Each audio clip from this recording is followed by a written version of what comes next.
मित्रांनो, घरोघरी मातीच्या चुली या मालिकेचा आजचा भाग प्रदर्शित होतो. यामध्ये आपण पाहणार आहोत की जानकी आता देवघरामध्ये पूजा करते आणि त्यानंतर दुपार तिने सर्व घरभर ओवाळते आणि त्यानंतर ती तुळशीला पाणी घालण्यासाठी जाते. तिथे इतक्यातच भूमी आलेली असते आणि भूमी जानकीला हाक मारत म्हणते की आज तरी तू मला रांगोळी काढायला शिकवणार आहेस की नाहीस? नाहीतर प्रत्येक वेळेस तू मला रांगोळी काढायला शिकवायला लागते आणि कोणीतरी हाक मारली की लगेच निघून जाते. तेव्हा लगेचच जानकी म्हणते की आज असं नाही होणार आणि जानकी भूमीसोबत सुंदर अशी छानशी रांगोळी काढते. तेव्हा भूमी जानकीला म्हणते की दारामध्ये आपण रांगोळी का काढतो, त्याचं महत्त्व काय? तेव्हा जानकी म्हणते की आपल्या दारामध्ये जर रांगोळी असेल तर बाहेरून येणाऱ्याचं मन प्रसन्न होतं. आणि तुला एक गंमत आणखी सांगू का? हे रांगोळी म्हणजेच आपलं कुटुंब आहे. यातील टिपके म्हणजेच आपले सर्वजण घरातील माणसं आहेत आणि या ज्या रेषा आहेत ना, त्या म्हणजे तुझे नाना आजोबा आणि आजी. या रेषांमुळे जसे हे टिपके जोडून आपण रांगोळी तयार करतो, त्याचप्रमाणे नाना आजोबा आणि तुझी आजी या घराला अगदी असंच त्यांनी बांधून ठेवलं आहे. आणि तुला आणखीन एक इंटरेस्टिंग गोष्ट सांगू का भूमी? अगं, तुझी आजी ज्यावेळी सकाळी लवकर उठते ना, तेव्हा ती स्वतःच्या डोळ्यासमोर जेव्हा त्यांच्या चारही मुलांना पाहते, तेव्हाच ती डोळे उघडते. म्हणून आपण या रांगोळीमध्ये आजीचा आणि आजोबांचा त्यांच्या नात्यांचा रंग आपण आकाशी भरूयात. त्यानंतर भूमीमध्ये आणि सौमित्र काकांचा.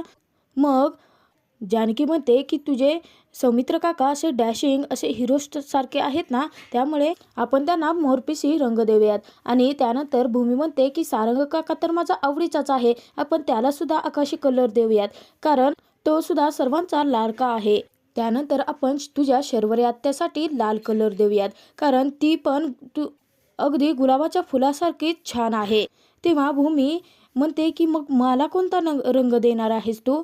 तर जानकी आता भूमीसाठी पर्पल कलर भरते आणि त्यानंतर भूमी स्वतःच आता जानकीसाठी हिरवा कलर सिलेक्ट करते आणि म्हणते की झाडं, वेली, पानं हे जसे हिरवेगार असतात आणि त्याचमुळे पृथ्वी अगदी बहरलेली असते, तशीच तू आहेस.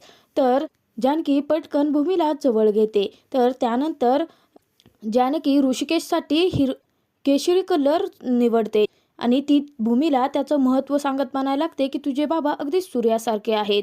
म्हणजे जसा सूर्य जळतो आणि बाकीच्या लोकांना प्रकाश देतो, त्याचप्रमाणे तुझे बाबा आहेत. आणि तुझे बाबा फक्त तुझ्या घरातली लोकांचाच नाही, तर त्यांच्या आजूबाजूला असलेल्या प्रत्येकाचा विचार करतात.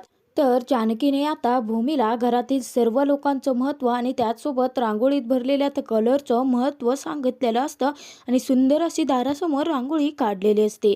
तर त्यानंतर सारंग आणि ऋषिकेश कुठेतरी बाहेर निघालेले असतात. इतक्यातच समोर कोणाचा तरी ॲक्सिडेंट झाल्याचं त्यांना दिसतं. तेव्हा सारंग म्हणतो की मी पाहून येतो. आणि जेव्हा सारंग पाहतो तर ते गुंड आता हसतच उठतात आणि सारंगला पकडून ठेवतात. तेव्हा सारंग मोठ्यानेच दादा अशी हाक मारतो. तर ऋषिकेश उठतो, गाडीतून उतरतो आणि सारंगकडे जातो आणि त्या गुंडांना म्हणायला लागतो की नक्की तुम्हाला काय हवं आहे, सोडा त्याला. तेव्हा त्यातील एक गुंड म्हणायला लागतो की इथून पुढे तुम्हाला जाता येणार नाही, कारण हा पूल माझ्या बापाचा आहे. तर इकडे आता सयाजीरावांची एंट्री दाखवली गेलेली आहे आणि तिथेच आता बाजार समिती कार्यालयामध्ये मतदान होणार असतं आणि त्याचसाठी तिथे आता गुंड पाठवून ऋषिकेशची अडवणूक केली गेलेली असते. हा एक ऋषिकेशच्या विरोधात रचलेला सापळा असतो.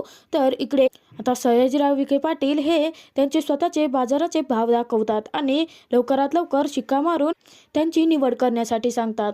तर तेथे बसलेले बाजार समिती कार्यालयाचे ऑफिसर्स ते म्हणतात की अजून रणदिवेंचे बाजारभाव पाहिले गेलेले नाही, आपण ते दोन्हीही पाहू आणि त्यानंतर मतदान होऊन जे काही ज्याला कोणाला मतदान जास्त पडून निवडलं जाईल त्याच्याच हाती ही बाजार समिती असेल.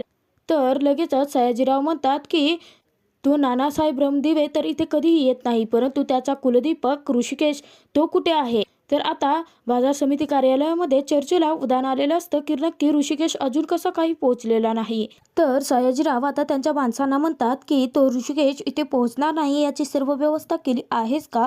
तेव्हा ते व्यक्ती सांगायला लागतात की हो. तर तिकडे आता शंकर नावाचा गुंड ऋषिकेशला अडवून धरतो आणि त्याला येऊच देत नसतो.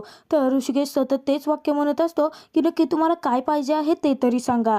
तर सारंग पटकन त्या गुंडांच्या तावडीतून निसटतो आणि ऋषिकेशच्या पाठीमागे जातो. तर ते गुंड आता ऋषिकेशला मारणार इतक्यात ऋषिकेश त्यांना पकडतो आणि ढकलून देतो. इतक्यातच एक व्यक्ती जोराने ओरडतो आणि त्या शंकर नावाच्या गुंडाला सांगतो की तुझा बाप या नदीमध्ये बुडायला लागला आहे. तर ते गुंड तर पळत येतातच, परंतु ऋषिकेश सुद्धा आता सर्व काही विसरून शंकरच्या वडिलांना वाचवण्यासाठी आलेला असतो.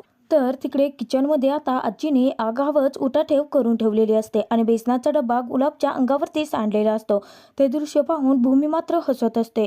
तर त्यानंतर जानकी ही त्या आजींना बाजूला घेऊन येते. तर त्यानंतर जानकीची सासू म्हणजेच ऋषिकेशची आई आता जानकीचं खूपच कौतुक करत म्हणायला लागते की अगं आई, तू अजिबात या कामांमध्ये मध्ये नको पडत जाऊस ना.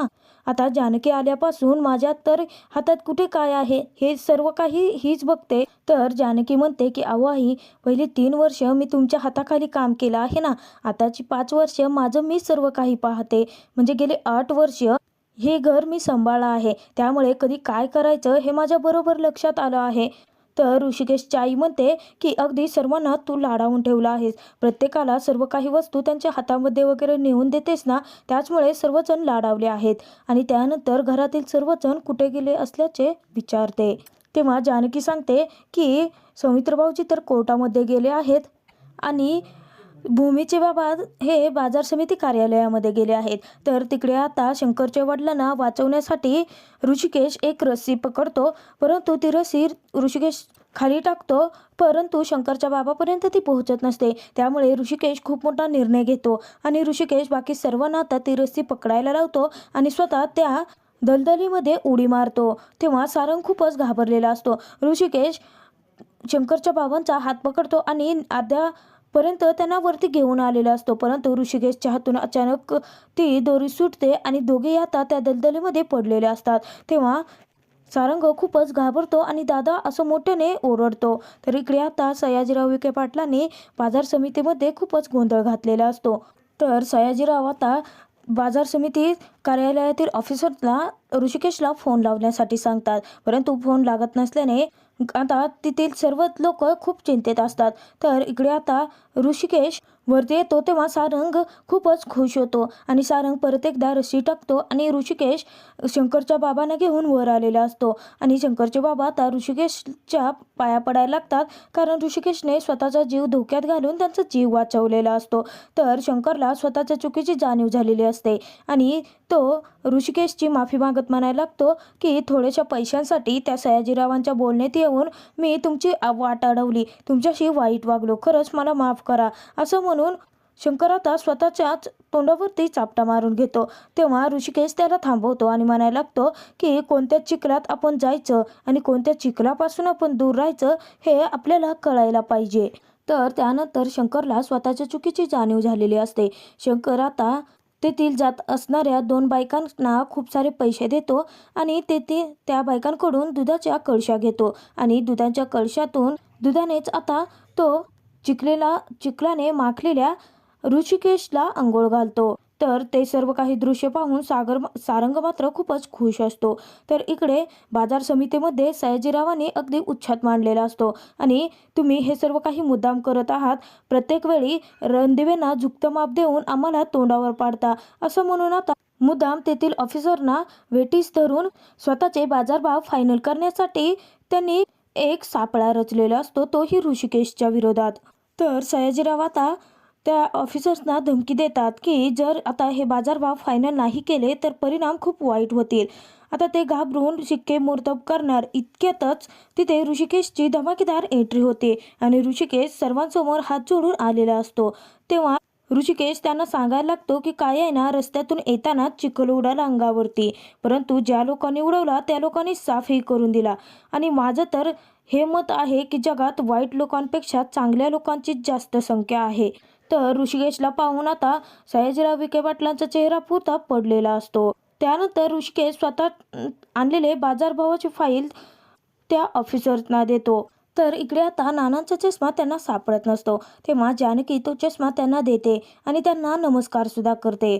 तर त्यानंतर नाना म्हणायला लागतात की आता तू या घरात आहेस ना, सर्वांची तू काळजी घेतेस, ते पाहून खूप बरं वाटतं. तेव्हा जानकी म्हणते की गेले 8 वर्ष मी हा संसार करते आहे, या घरातील सर्व लोकांच्या सवयी, सर्व माणसांच्या सवयी अगदी तोंडपाठ झाल्या आहेत. तर त्यानंतर सुमित्रा आणि नाना चहा पित असताना लगेचच सुमित्राची आई म्हणायला लागते की उगाचच नाही, जानकीच्या हाती तुम्ही या घराचा कारभार सुपूर्द केला आहे. तर आता सुमित्राची आई अगदी जशी बोलत असते त्याचप्रमाणे भूमी मात्र तिची नक्कल करत असते. तर जानकी, नाना आणि सुमित्राला खूपच हसू येत असतं. त्यानंतर जानकी तिला शांत राहण्यासाठी सांगते. तर त्यानंतर जानकी नानांना सांगते की आज घरात पूजा आहे आणि गुरुजींना मी फोन करून येते आणि ती तेथून जाते. तर नानासुद्धा उठतात. तेव्हा सुमित्राला तिची आई म्हणत असते की सुनेला आपल्या हातामध्ये ठेव. काय आहे की सासूने सुनेला तिचा धाक दाखवायला हवाच आहे आणि त्यातूनही ती जानकी तुझी सावत्र आहे. तेव्हा सुमित्राला मात्र खूपच राग आलेला असतो आणि ती म्हणते की तुला 1000 वेळा सांगितलं आहे की हा विषय इथे काढायचा नाही म्हणून, आणि जानकी माझी कायमची लाडकी सून राहणार आहे. असं म्हणून ती आता रागानेच तिथून निघून जाते. तर इकडे आता बाजार समितीचा निकाल लागणार इतक्यातच नानांचा सारंगला फोन आलेला असतो. तेव्हा सारंगला ते फोन चालू ठेवण्यासाठी सांगतात कारण निकाल लागणारच असतो. तर दरवेळीप्रमाणेच आता ऋषिकेशच्याच बाजूने निकाल लागलेला असतो. तेव्हा सयाजीरावांचा आवाज वाढतो आणि सयाजीरावांना सडेतोड उत्तर देत ऋषिकेश म्हणायला लागतो की असं काहीही नाही काका, ही समिती खरं तर शेतकऱ्यांच्या हितासाठी निर्माण केली आहे, परंतु या समितीला काही दुसरीच लोक विळखा घालून बसतात. इथे ना बळीराजाचा बळी नाही गेला पाहिजे. तर ऋषिकेशचं ते बोलणं ऐकून नाना, सुमित्रा आणि जानकीला खूपच कौतुक वाटत असतं. तर ऋषिकेश म्हणतो की आता या बळीराजांचं बळी जायला नाही पाहिजे आणि त्यासाठी आपण एकत्र येऊन त्यांच्यासाठी कोणाच्याही दबावाखाली न येता काम करायला पाहिजे, असं ऋषिकेश मुद्दाम सयाजीरावांकडे पाहून म्हणतो. तेव्हा सयाजीराव रागाने ऋषिकेशकडे पाहत असतात. तर त्यानंतर ऋषिकेशच्या नावाचाच सर्व जण जय जयकार करायला लागलेले असतात. तर पुढील भागात आपण पाहणार आहोत की नाना आणि सुमित्राने खूप मोठा निर्णय घेतलेला असतो आणि तोच निर्णय ऋषिकेश आणि जानकीला ते सांगणार असतात. परंतु तो काय निर्णय आहे हे आपल्याला उद्याच्या भागातच समजणार.